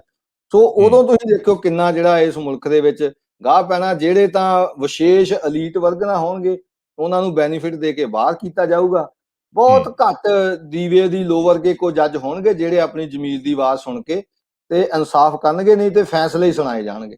ਜੀ, ਅਖੀਰਲਾ ਸਵਾਲ ਆ, ਜਿਸ ਤਰ੍ਹਾਂ ਤੁਸੀਂ ਸੋਸ਼ਲ ਮੀਡੀਆ ਦੇ ਉੱਤੇ ਵੀ ਇਹ ਗੱਲਾਂ ਆ ਰਹੀਆਂ ਸੀ, ਤੁਸੀਂ ਵੀ ਸ਼ਾਇਦ ਉਹਦਾ ਜ਼ਿਕਰ ਕੀਤਾ ਹੋਊਗਾ ਕਿ ਤੁਸੀਂ ਹੁਣ ਇਸ ਨੂੰ ਉੱਚ ਅਦਾਲਤ ਦੇ ਵਿੱਚ ਕੇਸ ਨੂੰ ਲੈ ਕੇ ਜਾਵੋਗੇ, ਉੱਥੋਂ ਕੀ ਇਹ ਇਸੇ ਹੀ ਤਰ੍ਹਾਂ ਸਟੈਂਡ ਕਰੂਗਾ ਜਾਂ ਫਿਰ ਇਸ ਜਿਹੜੇ ਝੂਠ ਦਾ ਜਿਹੜਾ ਇਹ ਪਾਜ ਬਣਾਇਆ ਹੋਇਆ ਇਹ ਉਧੜ ਸਕਦਾ ਗਾ? ਦੇਖੋ ਉਹਦੇ 'ਚ ਇਹੀ ਆ ਵੀ ਅਪੀਲ ਤਾਂ ਦਾਖਲ ਕਰਾਂਗੇ, ਹਰਬੰਸ ਸਿੰਘ ਵੱਲੋਂ ਵੀ ਦਾਖਲ ਹੋਣੀ ਆ, ਉਹਨਾਂ ਦੋਹਾਂ ਸਿੰਘਾਂ ਵੱਲੋਂ ਵੀ ਦਾਖਲ ਹੋਣੀ ਆ, ਤਿੰਨਾਂ ਵੱਲੋਂ ਅਪੀਲ ਜਿਹੜੀ ਆ ਜੀ, ਉਹਦੇ 'ਚ ਪੰਜਾਬ ਲਾਇਰਸ ਵੱਲੋਂ ਆਪਣੇ ਸਿੱਖ ਲੀਗਲ ਅਸਿਸਟੈਂਟ ਬੋਰਡ ਦੇ ਸਹਿਯੋਗ ਦੇ ਨਾਲ ਉੱਥੇ ਵਕੀਲ, ਉਹਨਾਂ ਸਿੰਘਾਂ ਦੋਹਾਂ ਵਾਸਤੇ ਇੱਕ ਵੱਖ ਵਕੀਲ ਦੇਖਿਆ ਜਾਊਗਾ ਤੇ ਹਰਬੰਸ ਸਿੰਘ ਦਾ ਕਿਉਂਕਿ ਇਕੱਲਾ ਆਰਮਜ਼ ਐਕਟ ਦਾ ਉਹਦਾ ਵੱਖ ਜੀ, ਜਿਹੜੀ ਅਪੀਲ ਦਾਖਲ ਕੀਤੀ ਜਾਊਗੀ। ਸੋ ਇਹ ਦਾਖਲ ਕਰਾਂਗੇ। ਉਹਦੇ 'ਚ ਜਿਹੜੀ ਸਾਡੀ ਇੱਥੇ ਡਿਫੈਂਸ ਲਾਈਨ ਸੀ ਉਹੀ ਸਾਡੀ ਅਪੀਲ ਦੇ ਉੱਥੇ ਪੁਆਇੰਟ ਹੋਣਗੇ ਵੀ ਆਹ ਦੇਖੋ ਜੀ ਵੀ ਇਹਨਾਂ ਨੇ ਆਹ ਮਟੀਰੀਅਲ ਕੰਟਰਾਡਿਕਸ਼ਨ ਹੈਗੀ ਆ, ਇਹ ਊਣਤਾਈਆਂ ਹੈਗੀਆਂ, ਪੁਲਿਸ ਦਾ ਅਧਿਕਾਰ ਇਹ ਕਹਿੰਦਾ ਹੈਗਾ। ਇਹ 'ਚ ਇੱਕ ਹੋਰ ਗੱਲ ਵਿਸ਼ੇਸ਼ ਜਿਹੜੀ ਮੈਂ ਆਪਣੀ ਵਿਚਾਰ ਨੂੰ ਰਹਿ ਗਈ, ਜਿਹੜੀ ਗੋਲੀ ਦਾ ਸਿੱਕਾ ਨਿਕਲਿਆ ਸੀ ਉਸ ਔਰਤ ਦੀ ਬੋਡੀ ਦੇ ਵਿੱਚੋਂ ਡਿਊਰਿੰਗ ਪੋਸਟਮਾਰਟਮ, ਜੀ, ਉਹਦੇ 'ਚ ਉਹ ਮਿਲਾਨ ਨਹੀਂ ਕਰਾਇਆ ਗਿਆ ਉਹਦਾ ਵੀ ਇਹ ਗੋਲੀ ਕਿਹੜੇ ਪਿਸਤੌਲ ਚੋਂ ਚੱਲੀ, ਇਹ ਮਿਲਾਨ ਨਹੀਂ ਕਰਾਇਆ ਗਿਆ ਉਹਨਾਂ ਨੇ ਵੀ ਹਾਂ ਜਿਹੜੀ ਗੁਰਪ੍ਰੀਤ ਸਿੰਘ ਕੋਲੋਂ ਰਿਕਵਰੀ ਹੋਈ ਕੀ ਇਸੇ, ਕਿਉਂਕਿ ਹਰੇਕ ਬੈਰਲ ਦੇ ਜਿਹੜੇ ਜਿੱਦਾਂ ਬੰਦੇ ਦੇ ਫਿੰਗਰ ਪ੍ਰਿੰਟ ਹੁੰਦੇ ਆ, ਹਰੇਕ ਬੈਰਲ ਦੇ ਪ੍ਰਿੰਟ ਹੁੰਦੇ ਆ, ਉਹ ਹਰੇਕ ਸਿੱਕੇ ਦੇ ਉੱਤੇ ਛਪ ਜਾਂਦੇ ਆ ਜਦੋਂ ਗੋਲੀ ਚੱਲਦੀ ਆ। ਸੋ ਉਹਦਾ ਮਿਲਾਨ ਨਹੀਂ ਕਰਾਇਆ ਗਿਆ। ਖਾਲੀ ਕਾਰਤੂਸ ਜਿਹੜਾ ਉੱਥੋਂ ਮਿਲਿਆ ਉਹਦਾ ਮਿਲਾਨ ਕਰਾਇਆ ਇਹਨਾਂ ਨੇ, ਜਿਹੜਾ ਕਿਹਾ ਗਿਆ ਵੀ 315 ਬੋਲਦਾ ਜਸਪ੍ਰੀਤ ਨੇ ਚਲਾਇਆ। ਉਹ 'ਚ FSL ਨੇ ਰਿਪੋਰਟ ਦਿੱਤੀ ਵੀ ਇਹ ਇਸ ਚੋਂ ਚੱਲਿਆ ਜਾਂ ਨਹੀਂ ਚੱਲਿਆ, ਜਾਂ ਸਰਟਨ ਨਹੀਂ ਕੀਤਾ ਜਾ ਸਕਦਾ ਵੀ ਇਸੇ ਪਿਸਤੌਲ ਚੋਂ ਚੱਲਿਆ, ਤੇ ਜਿਹੜਾ ਉਹ ਚੱਲਿਆ ਉਹ ਚਲਾਇਆ ਨਹੀਂ ਗਿਆ। ਦੂਜੀ ਇੱਕ ਹੋਰ ਡਾਕਟਰ ਨੇ ਇਹਦੇ ਵਿੱਚ ਬੜੀ ਜਿਹੜੀ ਸਹੀ ਉੱਚ ਬਿਆਨ ਕੀਤਾ ਕ੍ਰਾਸ ਦੇ ਵਿੱਚ। ਮੈਂ ਉਹਨਾਂ ਨੂੰ ਪੁੱਛਿਆ ਵੀ ਡਾਕਟਰ ਸਾਹਿਬ, ਜਸਨੀਤ ਸੰਧੂ ਸੀ ਡਾਕਟਰ, ਮੈਂ ਕਿਹਾ ਡਾਕਟਰ ਸਾਹਿਬ ਵੀ ਜਿਹੜੀ ਇਹ ਲੇਡੀ ਨੂੰ ਗੋਲੀ ਲੱਗੀ ਆ ਕਿੰਨੇ ਕੁ ਵਕਫੇ ਤੋਂ ਲੱਗੀ ਆ? ਹੁਣ ਪ੍ਰੋਸੀਕਿਊਸ਼ਨ ਦੀ ਸਟੋਰੀ ਤਾਂ ਹੈਗੀ ਆ ਵੀ ਟੈਂਪੂ ਦੇ ਵਿੱਚ ਹੀ ਗੁਰਪ੍ਰੀਤ ਸਿੰਘ ਬੈਠਾ ਸੀ, ਐ ਨਾਲ ਹੀ ਸੀ, ਐਂ ਹੀ ਗੋਲੀ ਮਾਰਤੀ, ਬਿਲਕੁਲ ਹੀ ਪੁਆਇੰਟ ਦੇ ਉੱਤੇ ਗੋਲੀ ਚੱਗੀ। ਜੇ ਗੋਲੀ ਉਸ ਤਰ੍ਹਾਂ ਲੱਗੀ ਹੁੰਦੀ, ਨਹੀਂ ਲੱਗਿਓ ਮੰਨ ਲਓ ਵੀ ਫੁੱਟ ਦਾ ਵੀ ਫਰਕ ਨਹੀਂ, ਤਾਂ ਫਿਰ ਉਹਦੇ ਬਹੁਤ ਬਲੈਕਿਸ਼ ਜਿਹੜੀ ਆ ਜਿੱਥੇ ਗੋਲੀ ਲੱਗੀ ਨਾ ਉਹਦੇ ਉੱਥੇ ਆਉਂਦੀ, ਉਹਦੇ ਯਾਨੀ ਕਿ ਬਲੈਕਨਿੰਗ ਹੋਣੀ ਸੀ ਉਹਦੀ ਜ਼ਖਮ ਦੇ ਦੁਆਲੇ। ਤੇ ਡਾਕਟਰ ਨੇ ਕਿਹਾ ਵੀ ਜਿਹੜੀ ਇਹ ਗੋਲੀ ਚੱਲੀ ਆ ਇਹ 4 ਤੋਂ 6 ਮੀਟਰ ਦੂਰੀ ਤੋਂ ਚੱਲੀ ਆ। ਸੋ ਉਹ ਲਾਗੇ, ਉਹ 4 ਤੋਂ 6 ਮੀਟਰ ਬਹੁਤ ਜ਼ਿਆਦਾ ਹੁੰਦਾ ਸੜਕ ਤੋਂ ਪਾਰ, ਜਿਹੜਾ ਯਾਨੀ ਕਿ ਆਤਮਾ ਸਿੰਘ ਦੀ ਜਿਹੜੀ ਗਵਾਹੀ ਸੀ ਉਹਦੇ ਮੁਤਾਬਕ ਹੀ ਉਹ ਦੂਰੋਂ ਉਹਨਾਂ ਨੇ ਗੋਲੀ ਚਲਾਈ ਤੇ ਮੁੰਡੇ ਚਲੇ ਗਏ। ਸੋ ਉਹ ਡਾਕਟਰੀ ਰਿਕਾਰਡ ਵੀ ਜਿਹੜਾ ਹੈਗਾ ਉਹ ਵੀ, ਤੇ ਬਲਾਸਟਿਕ ਜਿਹੜੀ ਰਿਪੋਰਟ ਆ ਉਹ ਵੀ ਜਿਹੜੀ ਆ ਸਾਡੇ ਫੇਵਰ ਦੇ ਵਿੱਚ ਕਰਦੀ ਆ। ਸੋ ਸਾਰਾ ਸਿਸਟਮ ਥਿਓਰੈਟੀਕਲੀ ਤਾਂ ਸਾਰਾ ਯਾਨੀ ਕਿ ਪ੍ਰੈਕਟੀਕਲੀ ਵੀ ਸਾਡੇ ਫੇਵਰ ਦੇ ਵਿੱਚ ਆ, ਪਰ ਅਦਾਲਤ ਨੇ ਮਿੱਥ ਕੇ ਜਿਹੜਾ ਫੈਸਲਾ ਕੀਤਾ ਵੀ ਹਾਂ ਜਿਹੜੀ ਆ ਵੀ ਉਹ ਪੰਜਾਬੀ ਦੀ ਕਹਾਵਤ ਵੀ ਆਟਾ ਗੁੰਨਦੀ ਹਿੱਲਦੀ ਕਿਉਂ ਆ, ਵੀ ਇਹੀ ਤੇਰਾ ਦੋਸ਼ ਆ ਵੀ ਤੁਹਾਡਾ ਨਾਂ ਉਹ ਬੰਦਾ ਲੈਂਦਾ ਜਿਵੇਂ ਉਹ ਬਹੁਤ ਕੋਈ ਸੱਚਾ ਯਾਨੀ ਕਿ ਉਹ ਹੋਵੇ ਵੀ ਉਹਦੀ ਬਹੁਤ ਤਕੜੀ ਗਵਾਹੀ ਹੈ। ਇੱਕ ਕ੍ਰਿਮੀਨਲ ਬਿਲਟੀ ਦਾ ਬੰਦਾ, ਚੋਰ ਤੇ ਝੂਠਾ ਬੰਦਾ ਜਿਹੜਾ ਉਹ ਅਦਾਲਤ ਨੂੰ ਗੁੰਮਰਾਹ ਕਰਕੇ ਤੇ ਸਜ਼ਾ ਕਰ ਗਿਆ। ਤੇ ਇਹਦੇ ਵਿੱਚ ਇਹ ਵੀ ਆ, ਅਦਾਲਤ ਨੇ ਜ਼ਿਆਦਾ ਜੱਜ ਦਾ ਮੈਨੂੰ ਲੱਗਦਾ ਵੀ ਕੋਈ ਉਸ ਤਰ੍ਹਾਂ ਸਿਰਸਾ ਵਾਲਿਆਂ ਨਾਲ ਕੋਈ ਸੰਬੰਧ ਹੋਊਗਾ, ਇਹ ਹੁਣ ਮੈਂ ਕਹਿ ਨਹੀਂ ਸਕਦਾ। ਸਪੈਸੀਫਿਕ ਉਹਨੇ ਜੁਰਮਾਨਾ ਵੀ ਕੀਤਾ 1 ਲੱਖ ਰੁਪਈਆ, ਦੋਨਾਂ ਨੂੰ 1-1 ਲੱਖ ਰੁਪਈਆ 302 ਚ, 20,307 ਚ, 5-5000 ਅਸਲੇ ਚ, 120 ਚ 5000। ਸੋ ਇਹ ਸਾਰੇ ਨਾਲ ਲਿਖਤਾ ਵੀ ਜੇ ਇਹ ਅਪੀਲ ਤੱਕ ਕਾਇਮ ਰਹਿੰਦੀ ਹੈ ਸਾਰਾ ਜੁਰਮਾਨਾ, ਤਾਂ ਇਹਦੇ ਵਿੱਚੋਂ ਜੁਰਮਾਨਾ ਅਦਾ ਹੋਣ ਦਾ 50% ਜਿਹੜਾ ਹੈਗਾ ਉਹ ਬਲਵਿੰਦਰ ਜਿਹੜੀ ਔਰਤ ਆ ਉਹਦੇ ਵਾਰਸਾਂ ਨੂੰ ਮਿਲੂਗਾ। ਸੋ ਉਹਨਾਂ ਨੂੰ ਪੈਸਾ ਵੀ ਦੇਤਾ। ਸਾਡੇ ਵਾਲੇ ਕੇਸਾਂ 'ਚ ਜਿੱਥੇ ਜਿਹੜੇ ਬੰਦੇ ਬਰੀ ਹੋਏ ਆ ਉਹਨਾਂ ਨੂੰ ਕੰਪਨਸੇਟ ਕੌਣ ਕਰੂਗਾ? ਉਹਨਾਂ ਦੇ 6-6 ਮਹੀਨੇ ਜੇਲ੍ਹਾਂ 'ਚ ਲੱਗੇ ਤੇ 5 ਸਾਲ ਉਹ ਤਰੀਕਾਂ ਭੁਗਤਦੇ ਰਹੇ, ਉਹਨਾਂ ਨੂੰ ਕੰਪਨਸੇਟ ਕੌਣ ਕਰੂਗਾ? ਵੀ ਉਹਨਾਂ ਦੇ ਉੱਤੇ 302 ਦਾ ਮਰਡਰ, ਉਹਨਾਂ ਦੀ ਸੋਸ਼ਲ ਤੇ ਇਕਨੋਮਿਕ ਲਾਈਫ ਹੋ ਗਈ, ਜਿਹੜੀ ਉਹ ਬੁਰੀ ਮਰੀ ਉਹਦੇ ਵਾਰਸਾਂ ਨੂੰ ਜੁਰਮਾਨਾ ਹੋਊਗਾ ਜਿਹੜਾ ਦਿੱਤਾ ਜਾਊਗਾ, ਚੋਂ ਅੱਧਾ ਉਹਨੂੰ ਕੰਪਨਸੇਟ ਕੀਤਾ ਜਾਊਗਾ। ਤੇ ਸਿੱਖਾਂ ਨੂੰ ਕੋਈ ਜਿਹੜਾ ਕੰਪਨਸੇਟ ਨਹੀਂ ਕਰਨਾ ਜਿਨ੍ਹਾਂ ਦੇ 5-5 ਸਾਲ ਕੇਸ ਚੱਲ ਗਏ। ਸੋ ਇਹ ਅੰਤ ਨੂੰ ਉਹੀ ਗੱਲ ਆ ਵੀ 100 ਹੱਥ ਰੱਸਾ ਸਿਰੇ ਤੇ ਗੰਢ ਵਾਲੀ ਗੱਲ ਆ ਵੀ ਇਹ ਸਿਸਟਮ ਜਿਹੜਾ ਹੈਗਾ ਇਹ ਮਿੱਥ ਕੇ ਫੈਸਲੇ ਦੇ ਕੇ ਇਹੋ ਜਿਹਾ ਕੀਤਾ। ਪਰ ਅਪੀਲ ਅਸੀਂ ਪਾਵਾਂਗੇ ਕਿਉਂਕਿ ਜੇ ਕਾਨੂੰਨੀ ਲੜਾਈ ਸ਼ੁਰੂ ਕੀਤੀ ਆ ਤਾਂ ਉਹਨੂੰ ਸਾਰਾ ਹਮ। ਅੰਜਾਮ ਵੀ ਲਾਵਾਂਗੇ ਤੇ ਹਾਈ ਕੋਰਟ ਵੀ ਜਾਵਾਂਗੇ, ਜੇ ਨਾ ਉੱਥੋਂ ਮਿਲਿਆ ਸੁਪਰੀਮ ਕੋਰਟ ਵੀ ਜਾਵਾਂਗੇ, ਜੇ ਨਹੀਂ ਉੱਥੋਂ ਵੀ ਮਿਲਦਾ ਫਿਰ ਇਹ ਸਿਸਟਮ ਆਪਣੇ ਆਪ ਨੰਗਾ ਹੀ ਹੁੰਦਾ। ਉਹਨੂੰ ਅਸੀਂ ਜੀ ਜਿਹੜਾ ਪ੍ਰੋਪੇਗੇਟ ਜਿਹੜਾ ਜ਼ਰੂਰ ਕਰਨੋਂ ਪਿੱਛੇ ਨਹੀਂ ਹਟਾਂਗੇ ਵੀ ਇਹ ਕਿਵੇਂ ਕਰਦੇ ਆ। ਇਹਦੇ 'ਚ ਭਾਵੇਂ ਜੁਡੀਸ਼ੀਅਲ ਪੈਨਲ ਬਣਾ ਕੇ ਕੋਈ ਉਹਦੀ ਰਿਵਿਊ ਦਾ ਇੱਕ ਪਬਲਿਕ ਡਾਕੂਮੈਂਟ ਵੀ ਜਿਹੜਾ ਦੇਣ ਦਾ ਯਤਨ ਕੀਤਾ ਜਾਊਗਾ ਇਹਦਾ। ਜੀ ਸਰਦਾਰ ਜਸਪਾਲ ਸਿੰਘ ਜੀ, ਬਹੁਤ ਬਹੁਤ ਧੰਨਵਾਦ ਤੁਹਾਡਾ। ਤੁਸੀਂ ਕੌਮੀ ਆਵਾਜ਼ ਅਤੇ ਸਿੱਖ ਸਿਆਸਤ ਦੇ ਲਈ ਸਮਾਂ ਕੱਢਿਆ। ਭਵਿੱਖ ਦੇ ਵਿੱਚ ਵੀ ਇਸ ਕੇਸ ਦੀ ਅਪਡੇਟ ਤੁਹਾਡੇ ਤੋਂ ਲੈਂਦੇ ਰਵਾਂਗੇ। ਵਾਹਿਗੁਰੂ ਜੀ ਕਾ ਵਾਹਿਗੁਰੂ ਜੀ ਖਾਲਸਾ, ਕਾ ਵਾਹਿਗੁਰੂ ਜੀ ਖਾਲਸਾ, ਕੀ ਫਤਿਹ। ਵਾਹਿਗੁਰੂ ਜੀ ਕੀ ਫਤਿਹ। ਸੋ ਦਰਸ਼ਕੋ, ਇਹ ਸੀ ਗੱਲਬਾਤ ਸਰਦਾਰ ਜਸਪਾਲ ਸਿੰਘ ਮਨਪੁਰ ਹੋਰਾਂ ਦੇ ਨਾਲ, ਜਿਹੜੇ ਐਡਵੋਕੇਟ ਨੇ, ਬੰਦੀ ਸਿੰਘਾਂ ਦੇ ਕੇਸਾਂ ਦੀ ਸੂਚੀ ਹਮੇਸ਼ਾ ਅਪਡੇਟ ਰੱਖਦੇ ਨੇ, ਬੜੀ ਨੇੜੇ ਉਹਨਾਂ ਦੇ ਉੱਤੇ ਨਜ਼ਰ ਰੱਖਦੇ ਨੇ। ਬਹੁਤੇ ਕੇਸ ਇਹਨਾਂ ਦੇ ਵਿੱਚੋਂ ਆਪ ਲੜਦੇ ਨੇ। ਸਿੱਖ ਸਿਆਸਤ ਅਤੇ ਕੌਮੀਵਾਦ ਦੇ ਸਾਰੇ ਹੀ ਦਰਸ਼ਕਾਂ ਦਾ ਬਹੁਤ ਬਹੁਤ ਧੰਨਵਾਦ। ਇਸ ਗੱਲਬਾਤ ਨੂੰ ਅੱਗੇ ਸਾਂਝੀ ਕਰਨੀ ਨਾ ਭੁੱਲਣਾ। ਵਾਹਿਗੁਰੂ ਜੀ ਕਾ ਖਾਲਸਾ, ਵਾਹਿਗੁਰੂ ਜੀ ਕੀ